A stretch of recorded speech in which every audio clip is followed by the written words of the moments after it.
And the two guys in the cave in the beginning, the first two that Randolph Scott came up against, one guy was like, you recognized him, John Phillips. He was the husband in the Black Angel, that film that Dandelier that we like. And then the other character there, John Berardino, he was in the early Little Rascal ones. And then as a kid, then he became a big baseball player. When that ended, he went back to becoming an actor, and he did a bunch of things. And then he became, for 20 years, the star of one of those soap operas that the women watched during the afternoon. And he won the so stereotypical Tom. Gosh. What? I was just kidding. I said you're so stereotypical that the women. Well, mostly the women like the soap operas. I mean, I don't know of any. I don't know any male that sat around watching those General Hospital. I know tons of guys who watch soap operas. They're just disguised as like Doctor Who.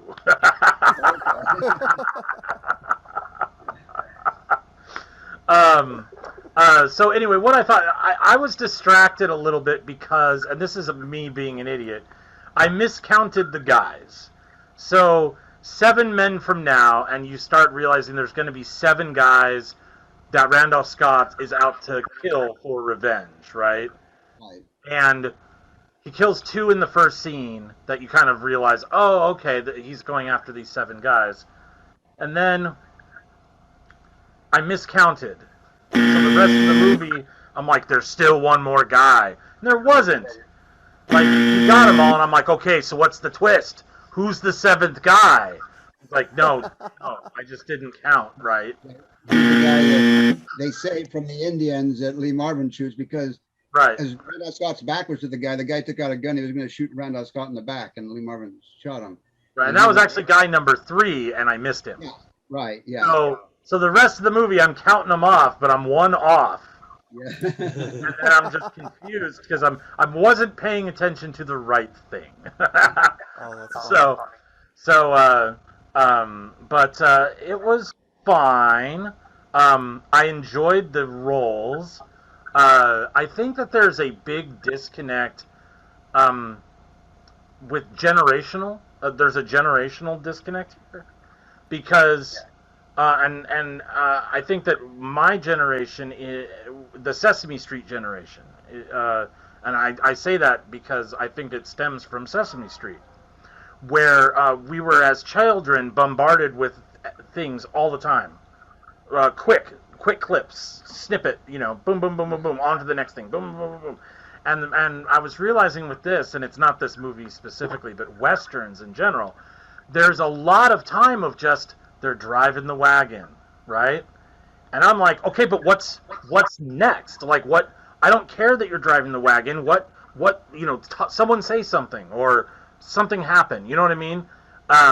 Whereas before the 1980s, people took more time with things were more.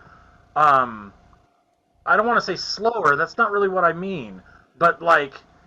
Character development. More relaxed. There was more space in film and television. And, more story than possession. Yeah. Not just jump. Yeah, right. Right, and so I felt like with this one, they have the wagon and they're going across the trail, and I'm like, and I'm just impatient, right, is a good way of putting it. There was much more patience with Westerns. And so for that reason, I think that's why I'm not as into Westerns, because I do have an attention span problem with, and now we're just riding the horses, right? But it's not just, and I was talking to Dan about this, it's not just, I don't want to blame just Westerns. Like the Marvel movies, the Marvel superhero movies that are so popular now, I get bored during the fights. I just want the characters to talk, or, but then when everyone's fighting and using their superpowers, I just kind of tune out. Like, I don't care, right? It's just boring to me because I'm not into that, and there isn't character development there. There's not, and sometimes there is, but for the most part.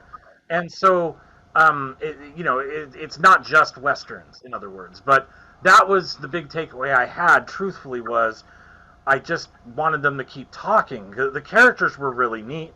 I enjoyed the characters. I enjoyed the actors. The plot was cool. It just felt like, for me, it was like, and we're stopping to watch the horses for a while, you know? And it's like, no, what? You know, where's the seventh guy? Well, Randolph Scott was a guy out for revenge. Lee Marvin, he wanted the money. Walter was a weak guy that progressed. The other people out there were bad guys. So, you know. I found it fascinating that Lee Marvin and Randolph Scott's characters partnered for most of the movie with the knowledge that eventually they would have a showdown. They were going to have a showdown. Because they're up until a certain point, which is when the money arrives, right? Their goals are the same, right? They both want to eliminate all the bank robbers for very different reasons. Randolph Scott wants revenge, and Lee Marvin wants the money. So as long as there were bank robbers out there to, you know, kill, they were partners, right? Yeah. But they knew, I knew, and you know they knew, that eventually, once all these bank robbers were gone, it would be the two of them. But they were content with waiting out until that time. You know, like Lee Marvin saves Randolph Scott's life. And he didn't need to do that, right? And he did. So it's just, that's fascinating too. Just the idea that he turns against his own friend. Yeah, he even gets rid of his own friend because he wants the money for himself. If he was smart, he would have kept his friend around to help get rid of Randolph Scott and then shoot him. But then the movie would be very different. Yeah, right. One thing I noticed I was going to say, one thing I noticed was Lee Marvin never even drew. No, I know. No, I know. We talked about that. Wow, you know, what kind of hero would run those? Well, Randolph Scott said, "Do it when you're ready," and I guess Randolph Scott was ready before Lee Marvin was. Yeah, Lee Marvin, he had a kind of surprised look on his face. You know that the good guy shot him. Yeah. So anyway, 7 Men from Now. Very, very, very good Western. Thank you guys for bringing it up. And as soon as I'm able to watch it, I'm sure I'll start gabbing during another one of our calls, and you'd be like, "We've already covered this."